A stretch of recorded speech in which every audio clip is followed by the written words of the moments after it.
All right, in today's episode, we're talking about flipping properties. Flipping properties full-time for fun and profit. Let's go! Hey everybody, how's it going? Russell Westcott here. So we have a fun upcoming episode here. I had a great opportunity to speak with a good friend of mine, Manny Cabral, and we went in depth into a full-time real estate flipper. So if you're interested in learning how to flip properties for profit, we go through an in-depth case study in this upcoming video. And all I gotta say is, wow, just wait to hear some of the numbers. The one thing I'm going to mention to you is your results will vary. Now, understand this is a full-time real estate investor in a flipping business, and he shares some of the numbers of just his recent deals. Not a hand-picked deal, one that is the best numbers. He just picked the most recent transaction he just completed. So if you're interested in learning how to flip properties for profit, and you want to understand the marketing, the qualification, writing offers, dealing with the homeowners, how to structure the financing, dealing with private investors, how to work with contractors, and how to sell for a profit, you will just thoroughly love this upcoming episode. So without any further delay, let's get after it. Manny, how are you, my friend? Welcome to the show today. How the heck you doing, brother? I'm doing great, Russell. Thank you. It's great to see you and talk with you. It's been a while since we've actually seen each other in person. I think it was at one of Irwin's events that we last seen each other. Yeah, it's been a long time. I remember the first time we met, and I think that was at, I think we've met before this, but the first time we really had like a meaningful conversation was at that Rockstar event a couple years ago. And That's right. I was there early, and I was all nervous about a presentation, and here's a fellow that came up, and the same vintages that I am in and stuff, and we just hit it off. We were, for lack of better terms, we were fast friends. As soon as we met, I had such a genuine respect and such a genuine appreciation about what you do, and you were talking about your business and how you're doing, and since that time you've just taken it up to a completely new echelon here, Manny. Like, you've just started crushing it. So let's put it this way, I'm a fan. Let's put it that way as a starting point. well, thanks, Russell. I'm also your fan, so there we go. Well, okay, now that we've got our man crush and our bromance. Yeah, get that over with. Yeah, the bromance is strong here today, everybody. So we're going to get into some details here into your business, on what you do. And, I follow you on social media, and you're one of the best social media people out there in your own way. You respectfully, and you're very humble in your nature. You're very Canadian, but holy moly, you're one of the best at the humble brags that I know. Well, thank you for that. Yeah, and when you share your deals and what you're doing, it's just coming from genuineness of, guys, here's just what we're doing. I'm just sharing what we're doing. That's all it is here I am, the good, the bad, and the ugly of what we're doing. And by all means, if you're interested, call me up, hit me up. Yeah, right? Absolutely. Okay, so let's take a step back here, Manny. For maybe people, this is a national audience, it's actually an international audience, and not everybody maybe knows who you are. Maybe if you can just enlighten us with a little bit of the backstory about who you are, and primarily how you got into your real estate investing game. Well, that's a long story. I guess we'll go through the short version. I got in the real estate game quite a long time ago. I was partnered up with a much older fellow than I was, and we had a renovation business. We actually specialized in computer room construction and design, and we did a lot of that for a lot of big companies, including TD and Ontario Blue Cross and everything else. I was involved with all that design and construction of all the computer room systems back in the day when you had the big ass computers and the raised floor and all that stuff. Anyway, we moved on for that. We did a bunch of other projects, and we did get involved in some real estate, and I was basically following my partner's lead, as he was much more experienced than I was. So he sort of taught me a lot of stuff actually about flipping. Long story short, being in the construction business for many years. I'm a carpenter by trade. We started doing, besides my buy and holds that I had and doing second suite conversions, so on and so forth, we started to do a lot of second suite conversions for clients, and probably out in the Hamilton area, as is huge for second suites. We were probably the biggest construction company out there to doing second suites for clients.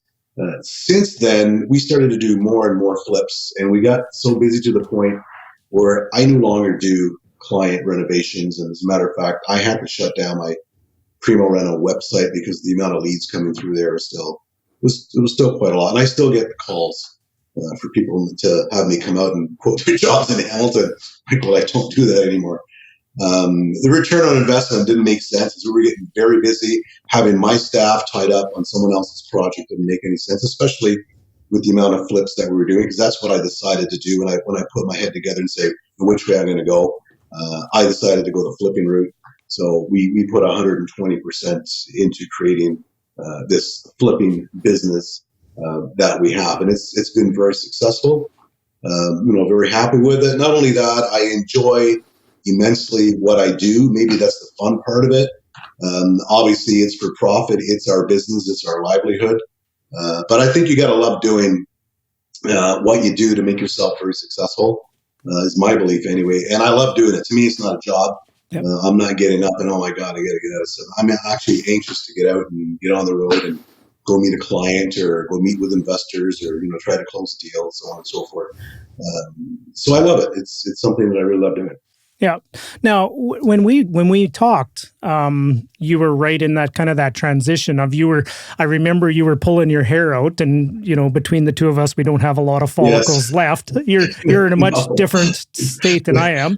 I'm catching up. Yeah, but you were right in that spot where you were in a dilemma about not taking on client work anymore. And I remember that conversation very vividly. And I think I encouraged you to start doing more of your own deals and start, pivoting out of doing other people's work.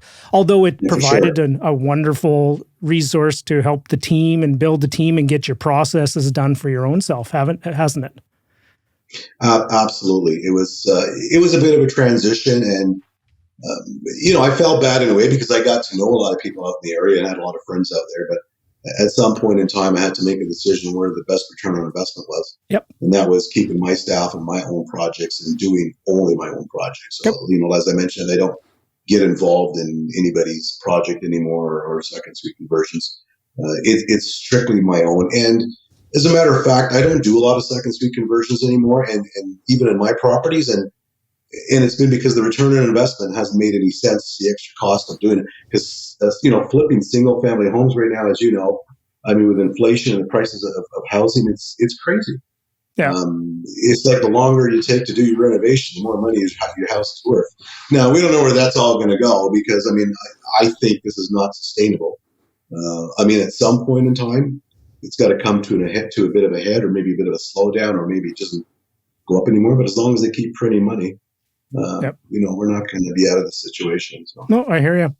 All right, everybody. So we're back with the magic of technology and editing. We're going to splice a few things together here. So my podcast editing team is going to have fun. We had a little bit of technical snafu with some audio and some video. And as if you're watching this, you can see we're looking a little different, but we got the sound dialed in, haven't we now, Manny? Haven't we? We do have a couple more gray hairs. That's right. We had to change computers, and you know what? And I had to reset this. We had to pull out all. You know what? My technical experience, Manny, is as follows: is if restart your computer doesn't work, I'm out of options. Yeah. Call a tech geek. Exactly, or call a child that's under 15. Well, that too, or even younger these days. Exactly. All right. So we had a good conversation. We started off. We'll do our best to stitch it together and get the audio really good from here. But one of the things I was just about to ask Manny was, so for perspective of everybody listening and watching, how many flips have you done in the last, let's say, 2.5 to 3 years, my friend? Probably if you go back as far as 3 years, you're probably looking at, including some I've wholesaled, probably 40 to 50 in that neighborhood. 40 to 50. And that's in a fairly short period of time, within 3 years. So you're doing almost 2 a month, give or take, in many respects. Oh yeah. And we're really cranking that up right now. For instance, right now we're working on 8 right now, and still 8 at the moment, and still, going out to leads and appointments and trying to buy more. We bought another one. We closed on another one yesterday. I just purchased another one on Monday up in Wasaga. So we're actually, increasing our volume in what we're doing. Yeah. So that one, okay, let's start there. The one you just recently bought. Why don't you share some of the details on that one? And this is as fresh as it gets. Well, that's as fresh as it gets. Yeah. I mean, that's a lead that came in, I guess, where are we? Today is Thursday. That lead came in on Friday. It was Friday, I believe it was, because I went out Saturday morning to meet with the sellers. Really nice people. And again, they know that they can probably get a little bit more in MLS, but they don't want to go through the headaches. They don't want anybody trampling in the property. They just want a nice, clean deal, get a really fair value for it, which I always try to do. They were happy with the conditions, because when I go in there and we come up with a number and agreement, we've got a solid deal. I don't have any conditions on my deals, nothing like that. There's no home inspections. It's basically me. I'm the home inspector and the deal maker and everything else. So it's very, very clean and easy for them. So it's me coming in, you agree on a deal, pick your closing date, we're done. That's it. Just, get all their information, their lawyers, and write it up on the same array of paperwork that we use as an agent we use, except we cross out the agent sections, and it's done. It's just a solid deal, and away we go. And they were very happy with that. And it's about building relationships too. You want to get someone to be comfortable with you. And that's one thing they did say to me. They did have a couple of other home sellers, but they said right from the start, they really got a good feeling. And, I'm sitting in their living room and we're having a nice discussion and talking about their family and everything else. I usually let them do all the talking. I don't like to interrupt. I like to get the story from them. Let them talk as much as they like, and they'll tell me a little bit of story about why they're selling, and and it's relationship building, believe it or not. Yeah. And sometimes that works, and sometimes it doesn't. But yeah, is this the house here, Manny? No, that's actually a house that we closed on yesterday. So I purchased that one about a month ago. Yeah, that's a complete different one, and we just got the keys for that one yesterday. Oh, well, look at me. How far behind am I? It's like what day of the week is it? And what day of the week? Oh, we're on like property 7. Russ, come on, keep up here a bit. Yeah, right? I probably posted it Monday or Tuesday or maybe even yesterday. I don't remember. Yeah, there's a post on there for a Wasaga Beach property.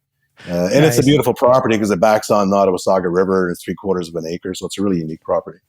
Nice. Now, what do you, so let's just get, are you okay if we go just right into the nitty gritty details of this, sure. right from the soup to nuts, if you will, A to Z, Apple Hill, pick any analogy we want. Any fruit. Exactly.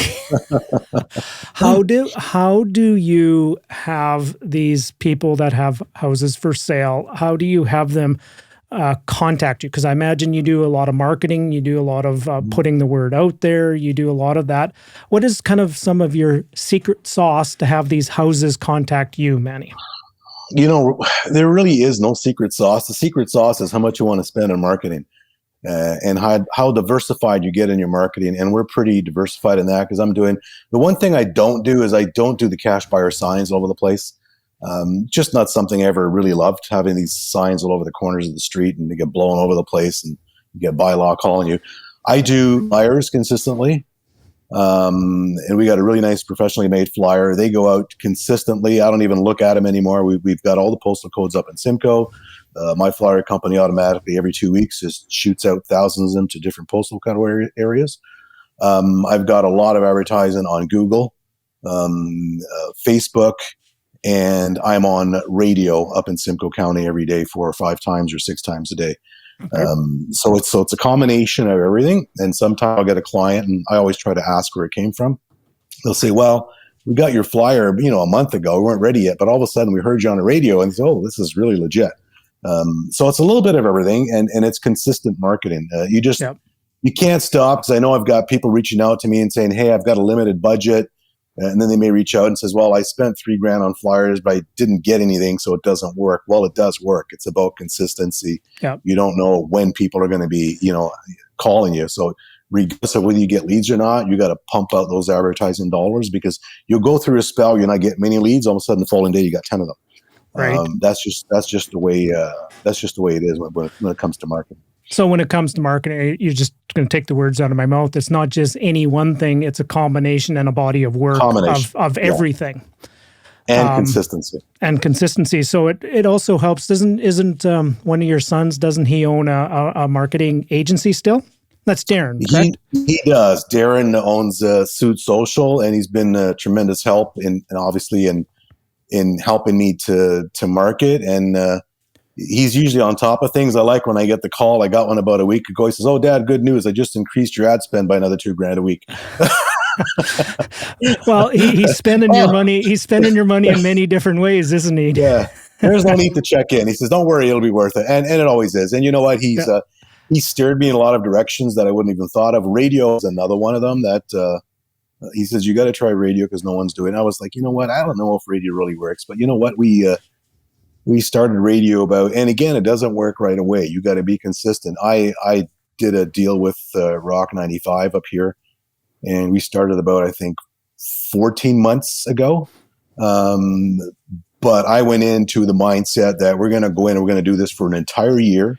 Doesn't matter what we get out of it. We're going to try it for an entire year. And eventually it started to work. So you got to be out there. You got to be repetitive. And yes, Darren has been, quite a bit help. And then I also got my older son, which is Matthew. And he's also tremendous help because he's out there managing all these projects, and watching the team and making sure everything's getting on time and ordering materials. He's getting more involved now actually with seller appointments and leads. And he's actually gotten pretty good at doing comparables and coming up with prices on property. So he's getting ready to do that as well. But he's been busy, manage the other side of it. So he's trying to balance both right now. Yeah, nice. So it's truly a family affair, top to bottom. Yes, it is. Yeah.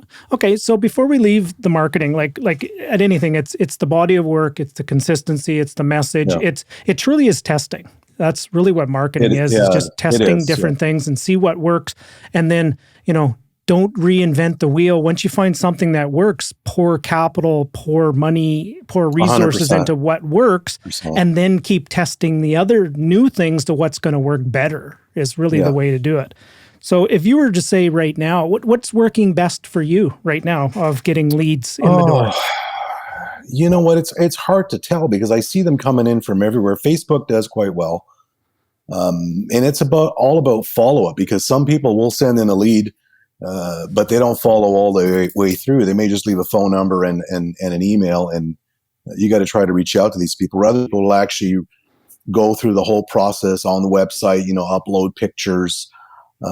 So they're really serious. So it's a little bit of everything. I'd say it's really difficult to tell because they're all actually doing their job. Right. To some point. So they're all working, and there isn't one that I would say, hey, it's not working that well, let me pull it out. They all seem to be, doing what they're supposed to do, and I'm quite happy that's the way they're working. Nice. So, okay. So you have lots of, and you'll like this analogy here, Manny, because you're a fisherman, if you will, and you like your boats, or do you fish? I should ask if you do fish. I know you have a boat. My kids like fishing a bit. I'm not a big fishing guy. I like having fun in the boat and getting out there and cruising and setting out somewhere and having a barbecue and a drink. That's my idea of boating. Well, I'm inviting myself out for a boat ride this summer, by the way. So Manny, you don't have an option to say no, by the way. I've already told you anytime, my friend. Yeah, well, not only that, but sorry if I'm going to jump around here a little bit, my friend, but talk to me about what's this bad boy doing here? This beautiful Corvette. You know what? I'm a Corvette guy. I've always been. I remember when I was like 10 years old, my mom buying me my first little Corvette model. I'm a big Corvette fanatic, and I've probably had. I'm guessing I've had at least 25 Corvettes. 25. Yeah, at least. Nice. So this is the new C8 that I ordered 2.5 years ago. Yep. And I finally got it back in May. Yep. Took delivery. I've got a whole 600 kilometers, and since I picked it up last May. Well, I can already envision my butt cheeks in the passenger side there already. Yeah. So. It's just a completely different generation of cars for Corvette because now it's a mid-engine vehicle. So yeah. Yeah, and they're actually quite affordable if you think about it compared to other comparable, right? 100%. To me, I still think it's the best bang for the money if you're going to buy a sports car. I mean, you could spend obviously hundreds of thousands of dollars more. I'd rather spend that on real estate. Yeah, but it's really good value if you're into that stuff. Yeah, I am. But is the real estate funding to buy these toys? 100%. Yeah. I mean, let's face it. A lot of things that we're doing is because we've got into real estate investing in some form or another, right? Yeah, and I know you won't go as far as to put some house buying decals or wrap on the tax write offs will only go so far. Do not touch the Corvette. Yeah, exactly. Well, I've got 3 of them, so I don't think I'm able to tax write off any of them. Well, and if you ever want to see some cool pictures when Manny's out in summer and he's driving the cars around, isn't there a club out around your area that seem to have some people with some Corvettes? There's a lot of Corvette clubs. Yeah, I'm a member of a couple. I mean, I don't get out to them very often, once in a while, but yeah, there's a lot of cool clubs around. Nice. Sorry for the digression here of things, but okay. So back to real estate, back to flipping, back to marketing. So we're going to go. So we've talked about marketing as the start. Leads. So guys, marketing is as simple as generate leads, qualify leads, write offers, close quickly. Now, I'm sorry if that's oversimplification. But if you really think about it, it's generate lead, qualify lead, make offers, close quickly. And there's obviously 100%. 700 steps in between there, if you will, but that's as simple as it gets. So we've talked about the generation of leads. Now, what do you do to qualify? So somebody comes in. So do you have every one of your leads go to the same place, or are there multiple places they go and contact you? Where do they go? They all go to the same place. All the leads end up on my Simcoe House Buyers website. From there, they get filtered out, and from there, we decide which ones are the most pressing. Because you got to qualify them, because let's face it, a lot of people are on there just trying to fish and trying to figure out, how much money you're going to get. They may not have any intentions in selling. They may just want to be able to sell and save the commissions, with a real estate agent. So you really got to qualify them, and you can tell that from their notes, from the description of their properties. A lot of them, we have the questions of, do you need to sell fast? And obviously when they say, no, I'm in no hurry, that's not a real pressing lead. I mean, when they say, yes, I need to sell as quick as possible, I'm moving, so you got to qualify them, and we answer them in the order that they come in based on, our qualification process, right? Yeah. Now, just for everybody on the video, as I pulled up Manny's website here, and on the side here is, first of all, it's a fantastic website, by the way. It's simple.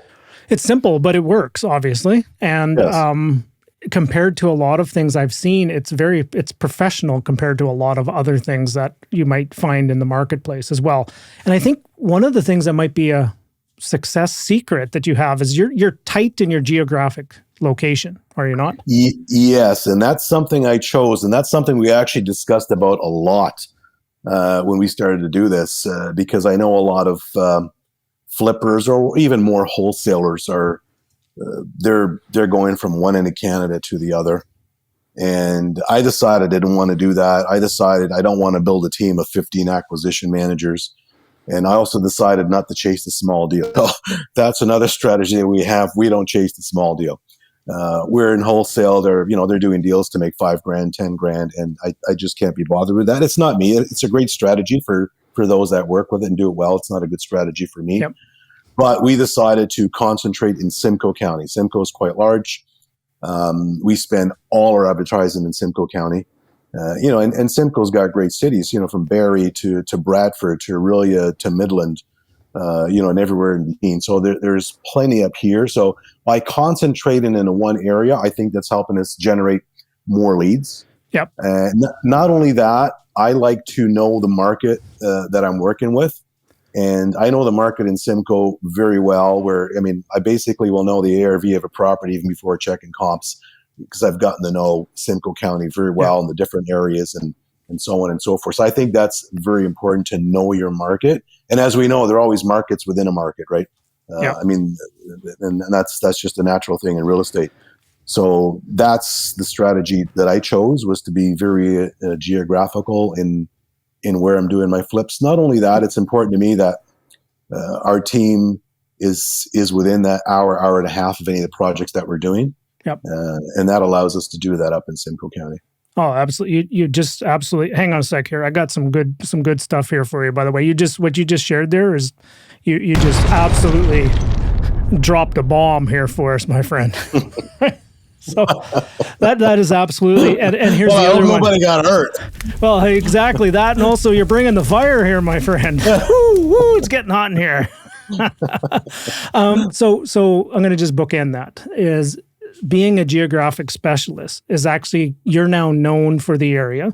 People will come to you and they trust you a lot more because you know the area. You're not somebody who's looking here and then all of a sudden next week you're trying to wholesale something in Melville, Saskatchewan, and then the week after that you're trying to do Brooks, Alberta, and then lo and behold, look, Kimberley, British Columbia's got something too. And I've had some fun conversations with some wholesalers about some areas that they're trying to flip property, and I go, the things that they're doing, and I send them a note and I go, geez, I never realized it was that good of a place or that big anymore. It's like, they honestly don't even know how to spell the town some places.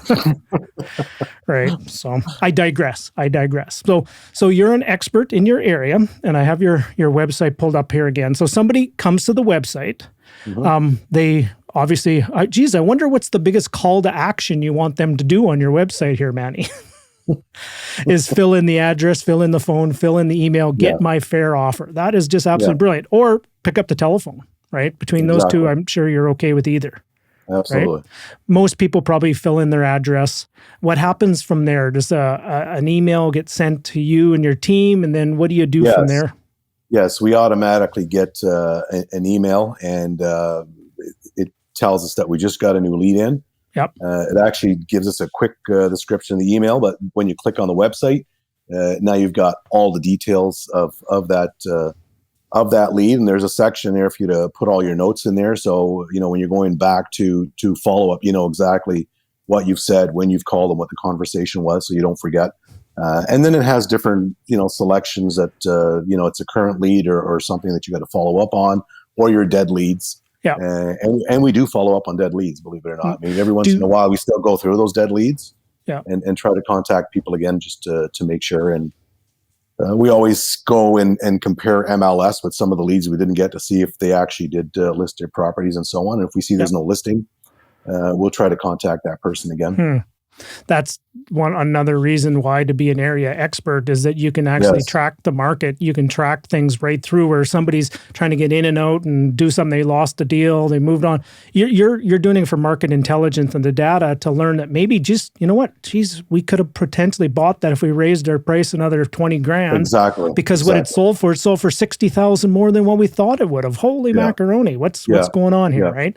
Mm-hmm. Okay, so question I had was, so hit the website, fill in form, somebody triggers the call or email. Do you have an email sequence, or is it a phone call? And do you have a CRM that you use? It has the website has an automatic email response, so it's gonna respond to that person right away, and then we'll probably get another email back from that person acknowledging they've got the response and so on and so forth. And from that email, they'll usually give us a little bit more information. On why they're selling the property and when and where. And then we'll follow up with another email asking for a time that we can phone. So usually they'll get back and say, yes, the best time it's going to phone is going to be tonight or tomorrow after work, and we'll follow up with a phone call. And from that phone call, we'll get a good feel on whether we're on the same page. Is this a seller that's reasonable, or is this a seller that's looking for, full market value? And usually from that phone call, we'll determine an actual on-site visit. So when we do that, either myself will go out there or my son will go out there, and we'll have another discussion with the client. And a lot of times we'll present that offer right there and then. We're always prepared to write it up. Yep. We always got the paperwork ready for us because when the lead is hot, that's when you got to strike, right? Yep, absolutely. You never know who's behind you. No. But we also try, again, like I mentioned, really, really try to get the sellers to be as comfortable as possible with us. And I think that's really important to have that factor in there. Agreed. Do you have a CRM database that you kind of track all this stuff in, or how do you track a lot of that ins and outs of data? We track it through the website. Okay. It's not so much a CRM, but we've got it down to a point where it's working quite well. We are in a process of looking to hire a full-time marketing manager and someone to help with all the leads. So we're actually taking less calls and having someone else screen them and set up appointments for us. Because I'm on the road, he's on the road, and we've got other things that we're trying to do. With me trying to always raise capital, obviously. Yeah. And with Matt looking after the project, so we're trying to hire another person to do that. Okay. Now, I may be on the skinny branches of asking this question for my own capability. Is it a WordPress website and it's all built off of WordPress, or do you use something different? Or that's a Carrot website actually. Carrot. Okay. And Carrot is designed strictly for real estate. For a real estate business, it's designed that way. So I'm not the only one using that Carrot site. But you customize it to your own personal way you want your website to look. But It has a standard sort of WordPress type thing. But it is geared up for real estate agents, real estate investors, flippers, wholesalers. Did I hear correctly? It was carrot, like the vegetable? It's carrot, exactly. Okay, exactly good. Okay. Like the vegetable. Okay, good. And it's a very well-known website. Most of the wholesalers and flippers are using it. Obviously, a lot of them look a little bit different because you're customizing it to your own, the way you want it to look like and how you want it to work and how you want it to drive leads. You can customize all that yourself. Nice. Okay. So somebody hits the website from, let's say they call from one of your leads, they hit the website, they give some information, your phone gets a buzz, you get a little information, you pick up the telephone and you call the person. Are you making the call? No, we're not. We're calling right away. So you get they get on the website. It goes through. You get the lead. You get an email notification, and that email notification is basically going to tell you you're going to click on it. It's going to log you into the lead, and you're actually going to read exactly what that person sent out to you. So you're going to get all that information, and from there you're going to decide whether you're going to phone or not. Some of them will leave a phone number. Some of them will say, call me, tonight, or someone will say, shoot me an email so we can set up a time. So usually what I like to do is got an automated response, and then we'll get back to them immediately as well and say, hey, we just got your lead and really interested in your property. I'd like to have a chat with you. Yep. When is a good time to call? I don't like that quick cold calling. I like to give them a little bit of time, but we'll usually call within that same day. I mean, it's depending on what their criteria information was. I mean, maybe they're going to say, call me right away, but a lot of them say, call me tonight, or I work during the day, and we'll send an email out just to ask them what time is best for them, so that we can actually set a couple of minutes instead of calling and say, oh, I'm in the middle of making dinner, can you call me back? We'd rather try to call them when they actually have a couple of minutes to spare, and have their full concentration, in the discussion with you. Yeah. So like everything you do, it's professional and it's respectful, and it's it's the details in the follow-up and the keep following up and keep, like you said earlier, is sometimes people call you months and months and months after the fact with the opportunity, and you come in with, when you're getting start your truck.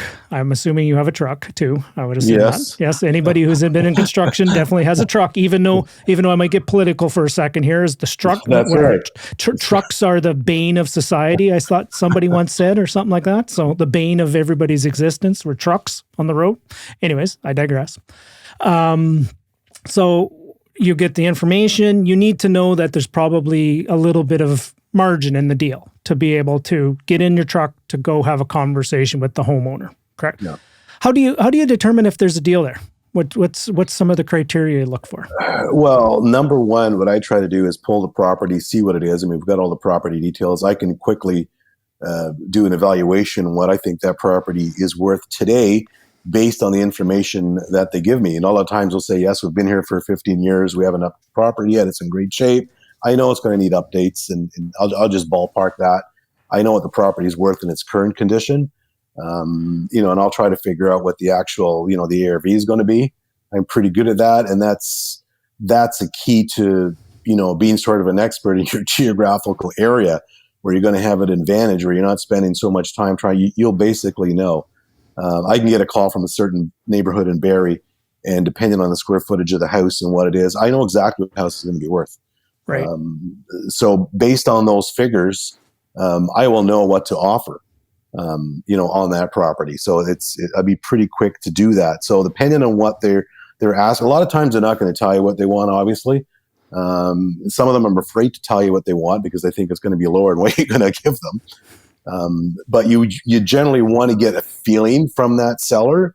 Are they serious or are they fishing? And you can tell by having a quick conversation with them how serious they are and how reasonable they are. So, and most of them are pretty good. You'll be able to tell the difference between the two of them, and that's where you're going to set up an appointment. The last thing you want to do is go look at a house that they want $500,000 for, and it's only worth $400,000. They're just right. And I would imagine the majority of them would fall into that camp. Oh, they are. I mean, I know everybody sees all the deals you buy. It's like, man, you're buying a deal every day, left, right, and center. Well, what you don't see is the leads and the actual work that we have to go through to end up with one property. Yep. So there's a lot of work behind the scenes, a lot of appointments, a lot of phone calls, a lot of emails before we arrive, at that purchase. So the step and I tell this to people all the time, especially when it comes to marketing, generating a lead is actually one of the easiest parts. And people easy. go, well, I don't believe you, Russ. I don't believe. No, it's true. To generate a lead is extremely simple. Just pull out your wallet, pull out your credit card, pay Zuckerberg a few bucks, and you'll get lots of leads. Easy. Having the right lead and qualifying the lead with a good offer is the most important. It's the hardest part of the process, is to qualify the lead, to attract the right lead, and then make them a good, compelling offer. Absolutely. And the conditions that we use in our deals, we try to make it really helpful to a seller where we don't care when it close.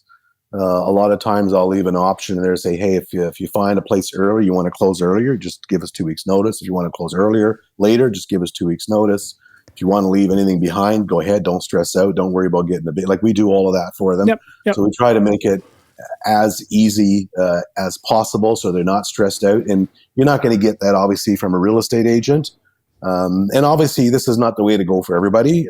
It works for some sellers and not for others. But for those that need to get out or don't want to do renovations in their property. And I know we get a lot of flack from people thinking, oh, you're stealing these properties and you're creating all this housing crisis.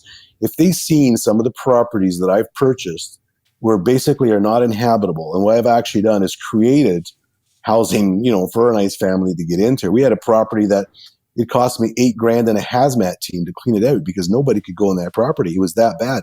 And there were people living in there. You can't sell a property like that on MLS. I mean, it should have been condemned. So they don't see those. They only see these properties after we spend, tens of thousands of dollars and they look beautiful and so on and so forth. And by and large, you're actually making a fair market offer to most people. 100%. Based on what the property as is, where is condition. You're not. If it's as is, where is 400,000, you're not coming in with a $275,000 offer. No, absolutely not. And where we're creating the value is in the type of work and renovations that we're adding on the property. That's where we're creating all the value, right? And some of them take a lot of. I mean, these are not $10,000 or $20,000, lipsticks. We spend a lot of money on properties to get them to where they're at. Again, there's a big cost in doing that. And especially today with prices of everything. I mean, lumber yesterday again, the last week or so has been jumping like crazy. Right. We had this upswing with paying $12, $13 for 2x4s. They came all the way back down to their $3.95, and yesterday they're back up to $8.99 again. It's crazy. Not only that, and supply chains. I mean, you want windows? I mean, we're waiting upwards of 3 months to get windows for properties. And the cost of everything is just through the roof. So there's a lot involved. I had a conversation with one of my clients just recently, this morning actually, and she was telling me that the earliest somebody would get them windows was I think it was 68 days or something ridiculous. That was the earliest of all the ones she talked to, right? Yeah, and we just couldn't had even a guarantee window. that. No, you couldn't. We just had a window install 3 days ago, and we ordered these windows, I think 100 days ago. I think it was 99 days by the time we got them in. Well, so there's a lot of costs involved in your property sitting. You're paying interest. You're paying all these mortgages, and and you can't sell the property because you're waiting on windows. And we're pretty proactive ordering things. I usually get into a property before the sellers are even out, because we always have those 2 or 3 visits, and we let them know that, listen, in most cases we only show up once because we don't want to come in 2 or 3 times and bother the sellers. All the key is to make it very low key for them. But we always come in before we close as early as possible to put a plan together, ready the property, find out what we're going to do, what we're going to spend. Do we need to order windows? Let's measure them now, because that's going to save us 2, 3, 4 weeks or a month, and that's really important. So if you're waiting to do everything on the day you close, you're already behind. Yep, absolutely. And you know, there are challenges, and there are costs are going up, and supply chains and all that kind of stuff. But Manny, it's just inflation. Sorry. It's just inflation. Yes, that's right. Just inflation. Anyways, right. Well, we won't go down that path. No. That'll be the conversation. That's a long conversation. All right. Okay. So you're now at the homeowners. They've passed a lot of tests. You maybe have found that there is a spread for what you can buy it for to what you can put in for renovations and what you potentially can sell it for. There looks like there's a potential opportunity. You're sitting at the table with the sellers.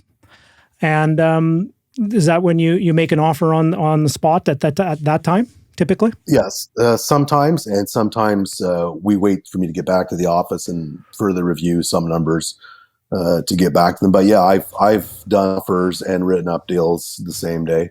Yeah. You know, a lot of times, you know, I may just shoot a number and say, because I already know what the property's worth, and say, hey, you know what, this is, you know, probably, you know, I'm probably going back to the office. This is probably what we can do for your property.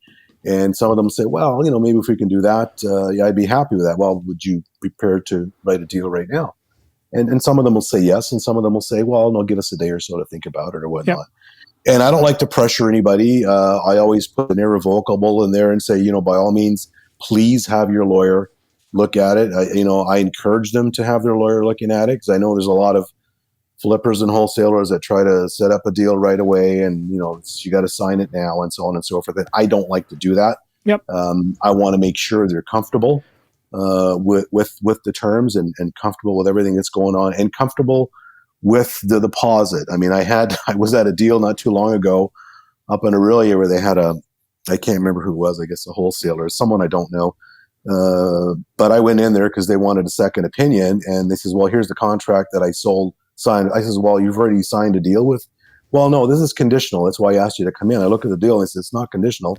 You've just sold your house. Like, there's no conditions in there. Oh, but he told me I had nothing. Not only that, it's a $250 deposit. Wow. And I don't do the $200, $300, $500 deposits. I mean, I've paid upwards of $50,000 on a deal. I know I'm buying it.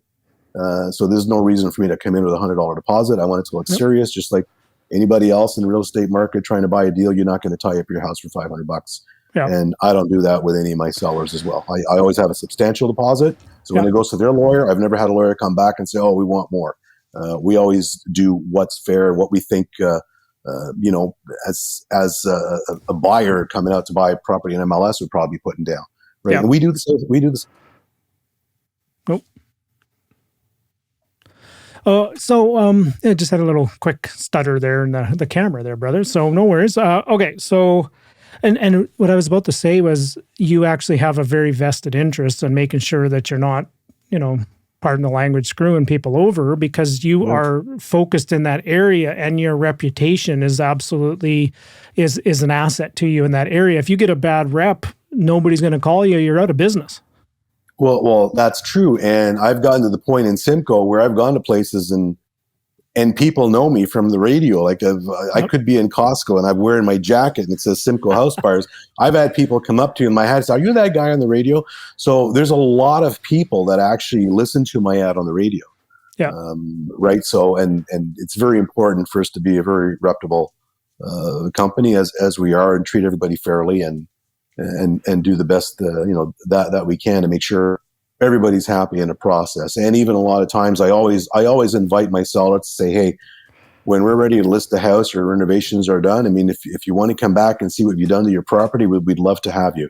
Yep. And some of them do come back to, oh my God, it's such a wonderful place and so glad I've seen it. And, you know, others like, oh, I'm afraid to come back because I'm, you know, too much emotionally attached or whatnot. But yeah, we try to build a relationship with our sellers. 100%. And it's good for business because I imagine a lot of them will refer other people to you at the same time. And that doesn't cost any checks to Mark Zuckerberg is a good referral, right? Exactly. That's the best marketing you can have. And we have had that. Yeah. Nice. Okay. So you decide you're going to make an offer. You can move quickly. Now we're going to probably talk about your writing, your offer process. I think it's pretty simple. I think you already said that you pretty well come in unconditional if you know what you're going to do it. Always. And where do you come up with the money to be able to come in unconditional? Where does the funds come from in order to fund the purchases and the renovations from? My funds are all private individuals that I've built relationships over the years or have followed me on social media. I haven't really used any, outside B lenders or any of that because I've always got people reaching out to me saying, hey, I've got some funds. I've got a big line of credit. Can you get it working for me? 100%. Absolutely. So it's all the individuals that I've gotten to know or individuals that have followed me on media, gotten to know me, and we've built a relationship and a trust factor. And that's where all my money is coming from. And we don't have any promissory notes. All our stuff is all legit, all done through the lawyers. The funds do not touch me or the company. There is no different than, getting funds from the bank. They are all registered mortgages on the property. We have many things in there. They're all personally guaranteed as well. But they actually have the mortgage on the property. So if we're putting $500K out, they've got $500K on that house. We also have things in there where we're not allowed to refinance that property as long as there's a mortgage held on it, just to make sure the lender is comfortable. Yep. And we've had a tremendous success with our lenders, and their first question when they get out of it is when's my next one? Yeah. And typically it's, so you don't do it with, there's nothing wrong with promissory notes, but sometimes they're not really worth the paper they're written on. No. So, we want to make them comfortable. So it goes to the lawyer and it's all registered mortgages. Yeah. It's registered mortgage position. So if anything ever happened, the lender has the property. If anything ever happened. The property that we've bought way below market. Yes, correct. Okay, so do you mind sharing with what you offer your investors right now? And I imagine it might vary depending on loan to values and stuff like that. Yeah, What's a typical offering you give to your investors? As many of you can tell, Manny's now back, and he's almost like, Manny, are you a country music fan? You know what? I like all kinds of music. It depends on what the song is. Yep. Well, we're going to get into your little habit of you being an Elvis impersonator here in a bit. Well, I don't know if I'm an Elvis impersonator, but but I was just about to make the references. We're now like being like Reba McEntire doing many different costume changes while hosting an award show. As we can tell, Manny's in a different room now, and we're now plugged in, and we're good to go. We're good to go. Okay, so we were just talking about your process and maybe your offering you have for investors for the private capital.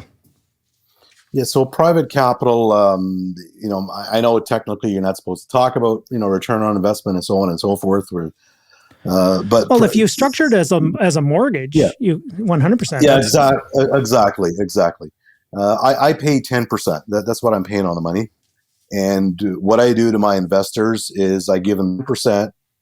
It's compounded, it's sort of amortized annually, and I always guarantee a 6-month minimum. So, there are projects that we're in and out of in 3-4 months. We've done it many times. They're still going to get paid 6 months of interest on their money, regardless. Obviously, if it goes into month 7 and 8, it's 10%. We try not to pass that 6-month period, so we're always trying to get these properties done sooner than later. Because my key is to try to turn, hopefully that investor's been really happy with the return they've made, since you're not getting anything in the bank, as we all know, and try to turn that money as many times as possible. So it's possible to turn it 3 times a year as opposed to 2. So your return on your investment is going to be a lot higher, obviously, than that 10% if you're going to get back your money in 4 months. Right. But that's basically what I'm doing. So you don't offer monthly payments. You do a one payment at the end of 6 months. Is that typically the way? At the end of 6 months. And if we had to do monthly payments, that's not a problem. We can literally do that. It's just been that most of my investors were fine with just, you know what, when the property sells, we'll get paid a lump sum, and hopefully we'll just throw that money in another project. Yeah. But if we had an investor that said, hey, you know, I've got $500K, but I would like to get paid on a monthly, you know, in a monthly, just because I need it for my lifestyle, I'd say that's perfectly. Okay. So, you know, for just some quick, my 6th grade Saskatchewan education here. So if you're borrowing $500,000 at 10%, that's $50,000 payable in 6 months. And so in essence, if the person does it twice, it's 25. So $50,000. It's amortized yearly, right? So for 12 months. Okay. Right. So got it. Okay. Yeah. At 6 months, you're 25,000. At 3 or 4 months, you're still 25,000, because regardless, we're always going to guarantee you a minimum of 6 months. So if you turn that money twice, you're going to make 50 grand on it. If you turn that money 3 times, you're going to make 75,000 on it in the year. Okay. So it's 10% over a 12-month period per year. Correct. Okay. Correct. Got it. With a minimum 6 month payout of interest. Minimum 6 months. So if it lasts 7, 8, 9, you're still it just continues. But if we get out of a project in 4 months, you're going to get your capital back plus 10% for 6 months. So you're still, which is going to increase your actual rate. So I mean, if we're out of a project in 4 months, you may be actually getting paid 13 to 14% is what the number actually works out to be. So if somebody's sitting here and they got a line of credit, and what is lines of credit, like 3.5% right now? Mm-hmm. So somebody's potentially making 6.5% free margin, like the margin, the arbitrage between what they pay for the funding and what you pay is 6.5. So they're making a net 6.5 off of the bank's money. And that's exactly what most of my lenders are doing. They're just using the lines of credit. Right.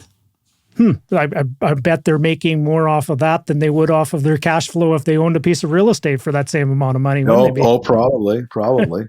And the key is to turn it as many. Like, I would love more to turn people's money every 3 months. I mean, and I mean, that's going to give them one hell of a return. Yep. You know, the key is to get in, to get out. I mean, obviously we can't all be out of projects like that, but I've had projects where we've literally closed and decided, you know what, we're not going to renovate this because we've got so many to go. Let's just clean it up, throw it back on the market. And we've literally closed, put it back in the market, been out in 6 weeks. And we had one here in Barrie where we picked up $200K from the day we closed on it to 30 days later, and we literally didn't touch it. And my investor was in and out in 6 weeks. So they got paid 6 months. 6 months, correct. Wow. Well, no wonder you have people that are clamoring to want to work with you, my friend. Yeah. Well, you know, the way inflation is today, I mean, if you don't got your money working for you, and I'm not saying it's just in real estate, but you better be doing something with it to keep ahead, or you're all going to be in trouble. I mean, that money's got to keep working for you. I mean, because even their 5.1% that they came out yesterday, we all know that the number is higher than that. Yep. If you really dig deep, it's way hard, 5.1%. Yeah. Well, that's, and there's just multiple different ways of doing this. Like, I had a conversation with a guy out in Toronto who arguably speaking, owned a $6 million real estate portfolio. Everybody go, oh, lucky person, lucky. And then we dove behind the curtain a little bit here, and he's negative $1,300 a month. And that's before any hiccups and farts and things that go wrong. He's negative $1,300. But it's being made up on the other side of appreciation. I said, that's great, but you need to augment that somehow, right? And he goes, well, I'll just borrow the money out of the portfolio and stuff. I go, well, that's going to make the cash flow worse, right? Mm-hmm. So and you can't always bank on appreciation when it comes to real estate. I mean, no, you obviously want to, but that's got to be something that's sort of in the back burner. If the real estate market goes up, it's great and it's a bonus, but that's not the only thing. No, I hear you. So we went through your capital, how you buy the property. You have a pool of really good qualified private lenders that are ready to offer something. You structure it with the lawyers. Everything is 100% kosher with mortgage positions, and there's all spelled out, legal documents, everything. 100%. Then I imagine from the next step for the process for you guys is where your magic lies is in the renovation process. Then do you get to work? Do you have the team? Like, talk to me about what you do to the houses once you get them. Oh, We do everything. I Or mean, we what don't you basically, do is easier to say, probably. we basically wanted to look like these HGTV homes that you see in shows, the new flooring and modern trims and doors and kitchens and bathrooms and you name it. We update everything. Mind you, some we spend more than others. Some do have a few updates, but I think it's really important and the key. I mean, we're trying to get to the point where someone walks in the house when we list and they say, I'm buying it. And we've been pretty lucky that, knock on wood, I think that's wood anyway. It's something resembling wood, particle board. We haven't taken any longer than 1 day to sell up one of our houses on market. Wow. So we've been very lucky like that. It's always been multiple offers 1 day. The last one, I just sold one in Aurelia. And that sold. That one's a crazy one because that sold when the MLS sign hit the lawn and didn't even go on MLS. So that was a little bit different situation, but we sold one in North Barrie that we probably went on a market on Friday, and by Saturday morning we had like 42 bookings showed set, and we sold it that night in multiple offers. But every property of ours has been that way. So we really want that, I love this house factor when they walk in there. Like, we don't want to say, oh my God, why did they do that? And we be very, very neutral on our colors. We don't do any wacky colors. Everything is bright, white, neutral. So they walk in there, it looks big, it looks clean, it looks fresh. We always use granite tops, and we just want to make it look as beautiful as possible. Not only that, we sometimes get into the nitty gritty bones of the property, because the last thing I want to do, and that's not a great product, and it's just lipstick on a pig. And we don't do that. So if we find any issues in the house, we're down there getting it done. I mean, we had a house where we found a lot of mouse droppings inside the walls in the basement. We decided to tear everything out, right down to the studs, all the insulation out, everything out, clean, and start all over fresh, because I don't want anybody having that in their properties. It still reflects on me with my company doing that house, and I want everybody to know that, when I've done the renovation of the property that they're buying a house that they can be very confident in. The renovations are done properly. Everything is updated as should be, and everything's to code. Wow. No joke. Everything you do is top notch, top drawer, and really professional. All right. And we're back again. Segment 3. I think we've hit every gremlin possible. It's almost like a renovation project, Manny, that everything that can go wrong. Murphy lives on the job site, doesn't he? Yeah. It's just a supply chain issue over the airwaves. Exactly. Yeah. Oh, it's no problem. What your materials are stuck in the port down in Florida, right? Yeah. There you go. It's no problem, right? So, sure. Okay. So what we wanted to do here, Manny, so let me just recap this quickly. We've talked about marketing. We've talked about the qualification process. We've talked about how you buy it, how you use private lending. I would bet there's an entire conversation we can even have, 2-hour conversation just on the whole renovation process and the construction process and doing all the work. But we'll maybe save that for another day. Okay. Yeah. Now you're now in the process of selling it. Do you use realtors to sell your property, or do you? Okay, perfect. Yes. The same one that you use all the time, or do you have multiple? Yes. I use the same one all the time. Yeah. Awesome. Good for you. I believe everybody should make some money along the way. Profit is not a 4-letter word. And it's important to build those relationships. And I have a great relationship with my realtor. He's not just my realtor, but a really good personal friend and fellow musician. So, well, bandmates stick together through thick and thin, don't they? Yeah. Nice. And he does a great job as well. I mean, he's not just my realtor, but he's just as excited when we close on the property. He's out there, and he's also helping me with ideas as well. And that's George Nagel, but he does a fantastic job where we sit down and brainstorm, and sometimes you'll come across something that I didn't think of, right? We should do this. I'm like, wow, that's a great idea. Do you, let's say you, in your marketing process, somebody you come across, and obviously I know just your character, if it's in their best interest to list, by all means, you should probably just go on the MLS and list. Do you do referrals to your agent as well through your marketing? I'm always upfront with my sellers, and I've probably lost some deals doing it, but I'd rather do that and make sure that the sellers, get in as much as possible for their property. So a lot of them, I tell them, if you're not in any hurry to sell, your house is in great condition. I'm probably not going to be able to give you the number you're going to want. So your best bet is to go on MLS and get full value. I mean, unless you need out tomorrow or the house is falling apart, and that's not the case. And you know what? A lot of them really appreciate that. They'll say, wow, I can't believe that you're telling me that. Yeah. Well, it's the honest truth. I know I'm not going to, I mean, if they just did renovations a year ago, 2 years ago, like I'm not going to go in there and say, well, I got to tear the house down unless it's a terrible job. But I try to convince these people. And that's why I ask the questions. Are you in a hurry to sell? Like, why are you selling? And get all that information. So a lot of times, yes, I do a lot of referrals. Yeah. You know, and a lot of them will say, yeah, we know someone, but I always say, listen, if you don't, I mean, I have someone that could help you out, but if you got your own real estate agent, that's fine and fair, but that's probably where your house should go is on the market, and you're not in a hurry. That's where you're going to get the most money, and that all the time. That's just the right thing to do. 100% it is. Yeah. Now there's certain houses that I know are not going to go on the market. I mean, you into a hoarder house where they shouldn't even be living there, and it's it's a hazard to any humans being in there. I mean, of course, that's a different story. I imagine you could probably tell some fun stories about the houses that you've gone to. It's almost like, you remember, the name Ian Zabo? Do you know Ian? Yeah, well, absolutely. I've spoken to Ian. Yeah, Ian's a fantastic guy. He has said when he goes, when you have to take Vicks vapor rub or something and you have to put it underneath your nostrils. You're getting into a really good house. The stinkier the property. I see a lot of the posts with some of these houses, but we did one last summer where we had a hazmat team come out and they said it was the worst house they have ever been to. And I said, that's impossible. He says, no. He says, this is the worst house I've ever been to. Oh, congratulations. It was pretty bad. But I was very excited. But I didn't smell anything but a little bit of money. Yeah, it's a badge of honor to have the worst house that the hazmat team has ever seen.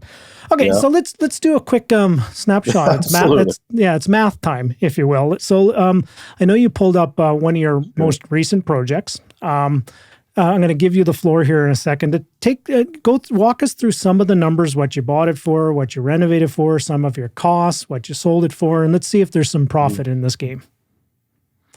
So this is one that I bought in late September, going in October of last year. So that's October, like 4 or 5 months ago.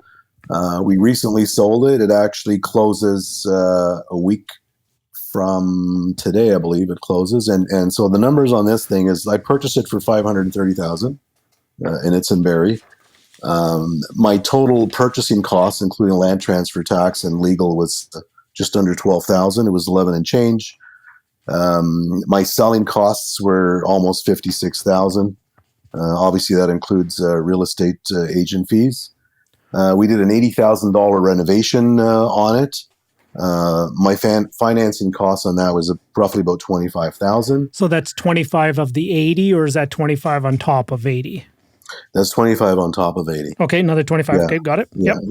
We recently sold the property for $1.1 million, and our net profit on that actual property is actually $390,770.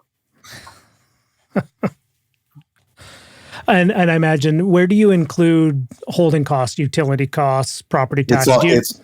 It's all in there. Actually, I've got my total operating costs of $8,160, and that's hydro, gas, and property taxes. So that's all accounted for. That's in a different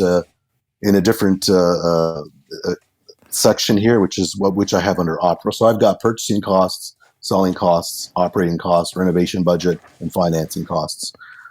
So after all of those, we came out with a net of $390,770. Wow. So how many houses did you have to work on of other people's projects to make just shy of $400,000? A lot. There's a couple years worth. There was no. I mean, you're probably working an entire year to try to make that kind of money. Well, and then some, right? And then some in the renovation business, and even then with the high cost of operating, I don't think you'd even do that with what we're doing with second suite conversions. It's a complete different ballgame. Yeah. Now I imagine, guys, I'm going to put a big giant disclaimer is, typical. This is not typical results. Your results will vary. Do not try this at home unless you have professional supervision and you have a professional on your side. Yes. The results do vary, and I always say that the profit is in the purchase, obviously, and the market. Let's face it, I'm buying properties where they're still going up in value. Now, when I go into a project like this particular project, I didn't go in with a 1.1 ARV. I'm always conservative in my ARVs. I went in this project with an ARV of 950. Okay. That was my ARV. Right. We ended up getting 1.1, which was great, but I would have been happy if the market hadn't done anything, and I sold it for 950. Yeah, so if it was 950, you still would have made conservative on my ARVs. 250,000, give or take, right? Yeah, we would have been in around that. But we did quite a bit in this house. I mean, the renovation budget wasn't huge because it's only a 1,500 square foot house, and the house wasn't falling apart. It was dated. Yeah. So we did quite well. I mean, there was a lot of structures on the property that were really good with heating and air conditioning, which we didn't have to touch. So that helps. And yes, not every project is the same. That's one. Yeah. We just sold one in Aurelia that closes next month, and I think our net on that one is $220,000. Far from the 390, but I'll take $220,000 net on a project any day of the week. Yeah.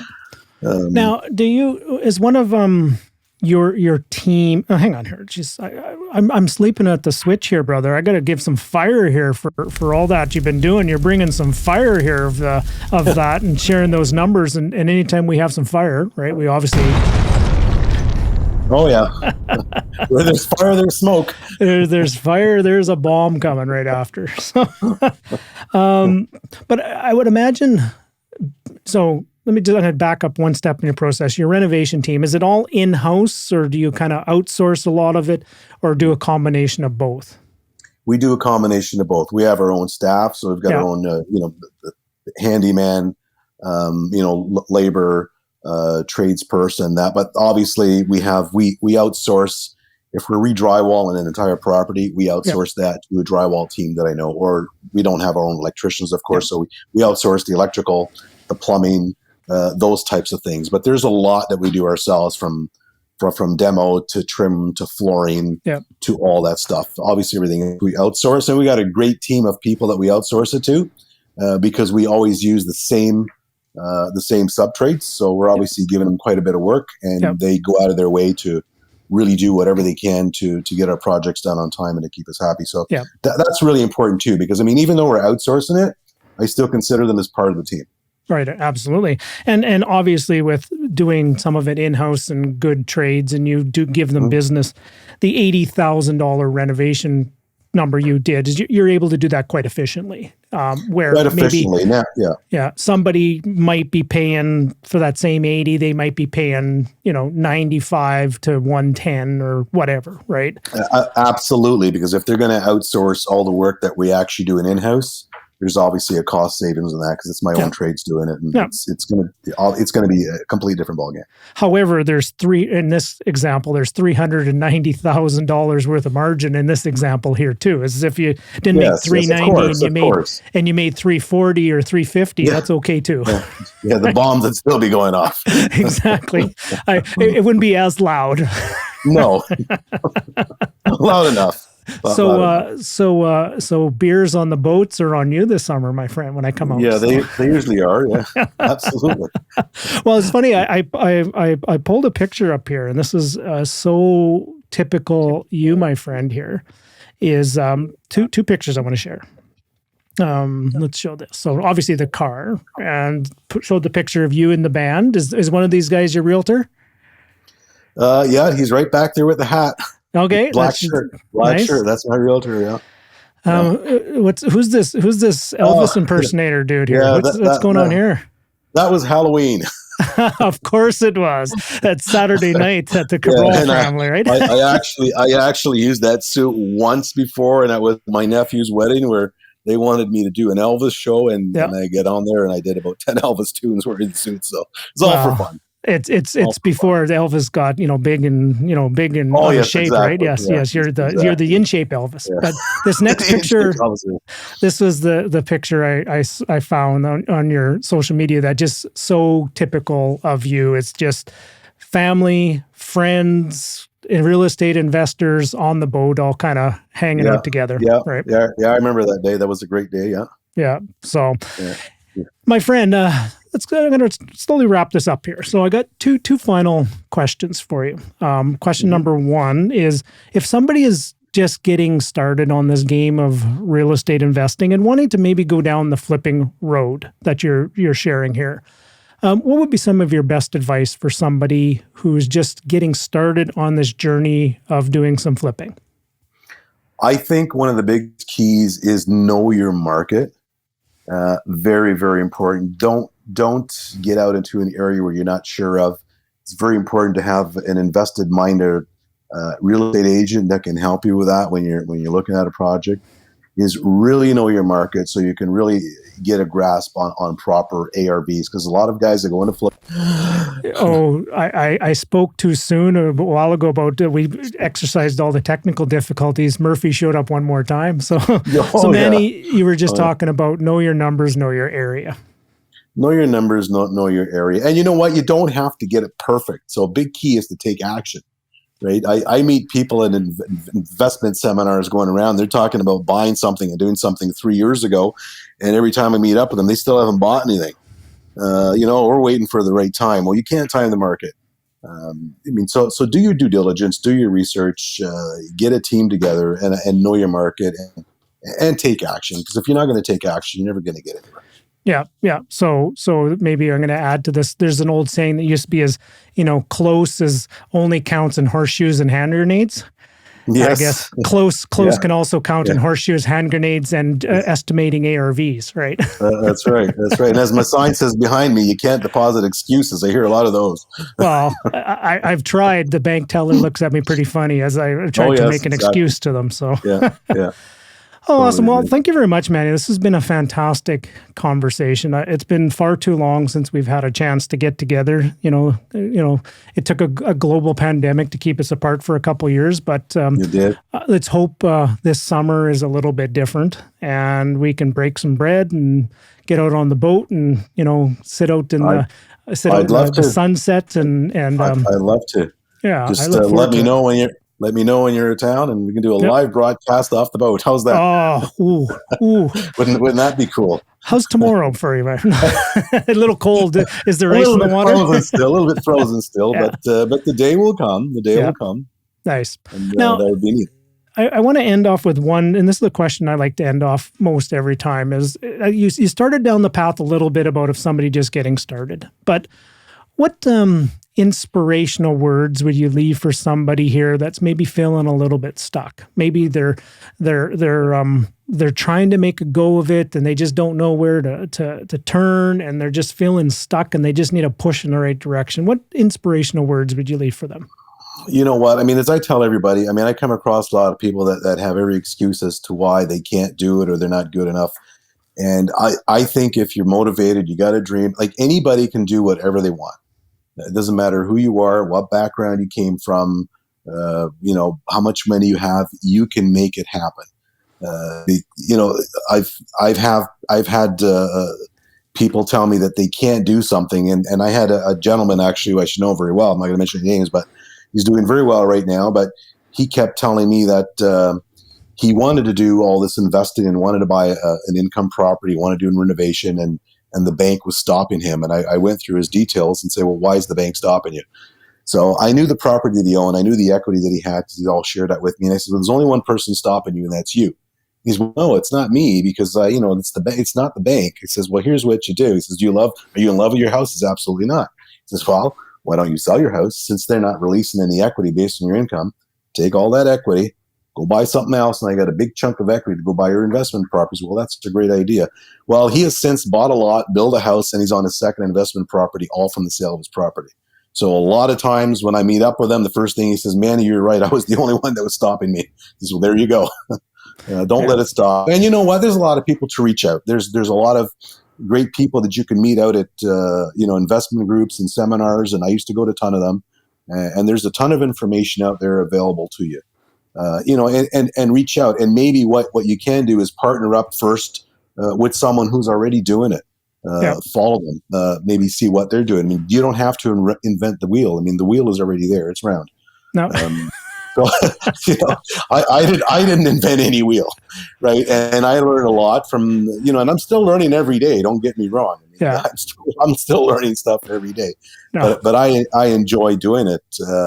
But get out there and just have some confidence in yourself. Don't let anybody tell you that you can't do something, because anybody can do whatever they want if they put their mind to it and they're focused on it. Listen, when you look at most millionaires that are millionaires today, they can tell you all the stories about how they went bankrupt and, got up again, and all of a sudden they're a billionaire now. Well, because they didn't give up. So don't give up. Don't worry about making mistakes. Mistakes are great, because once you make a mistake, sometimes it's your greatest learning or greatest education that you've had. I make mistakes, but I make a point of not making the same mistake twice. Wow. Just don't give get up. Get out there and don't be afraid of making Don't give up. Don't make the same mistake twice. It's there. Wow. Woo. Ooh, it's getting hot in here. Woo wee! It's getting hot in here, my brother.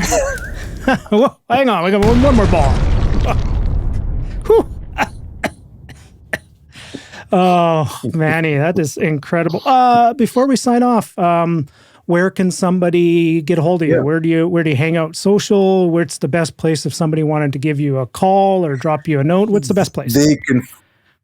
I post mostly on Facebook, Instagram, and LinkedIn as well. Obviously, Facebook is my biggest. Yeah. So you can follow me. I'm on there by my name, Emmanuel Cabral. You'll find me, and I usually post everything, all my deals, projects, before and after videos. I'm on there every single day. So easy to send me a direct message on there, and I'd be glad to respond to you.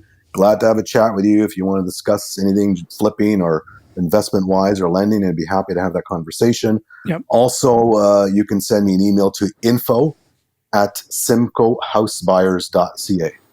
Nice. Well done. Woo. Well done, my friend. So you get some thumbs up and some hearts and some applause and fanfare. And here we go. I didn't know I had such a fan base. Well done, my friend. It was great to see you. It was great to catch up with you. And stay tuned, guys. The next episode will hopefully be from a boat or from a very fast Corvette car. Not going over the speed limit. Obviously, never. No. Never. Just driven at 10 kilometers under. Right. Yeah, we don't break the law over here. Good for you. Like everything you do, right? Exactly. All right, guys. Have yourself a wonderful day. This has been a wonderful conversation. If you have any questions, reach out to Manny, reach out to myself. Please share this episode if it made you think, made you inspired to take some action. Key thing for me is, just never give up and never make the same mistake twice. All right, everybody. Have yourself a wonderful day. Bye for now. Thank you. So what did you think about that episode? Did you learn a few new things? Did it inspire you to want to take action? Did it inspire you to want to maybe get involved in a flipping business of your own? Did it inspire you to maybe become a capital partner on an upcoming project? So if you're interested in wanting to get involved in an upcoming project, let me know. I'd love to have a conversation with you. All you have to do is get a hold of me at hello@russellwestcott.com. There should be a link in the show notes below. Perhaps you don't have the time to do a deal on your own. Perhaps you don't have the time to set up a flipping business of your own, but you still would like to be involved in some of the profits from flipping a property. If you are interested in getting involved in a hand-selected deal, something that's tailor-made for you, by all means, reach out. I'd love to have a conversation. Okay, bye for now. Hey, I sure hope you enjoyed this video. If you are interested in moving forward with velocity, if you're interested in being a successful real estate investor, only 2 simple next steps from here. Number 1, below where you're watching this, there will be an opportunity for you to subscribe. And over here will be a hand-selected video for you to keep moving forward. Continue your journey forward. Just click on over here for that hand-selected video for you, and we'll see you on the other side. Thank you very much.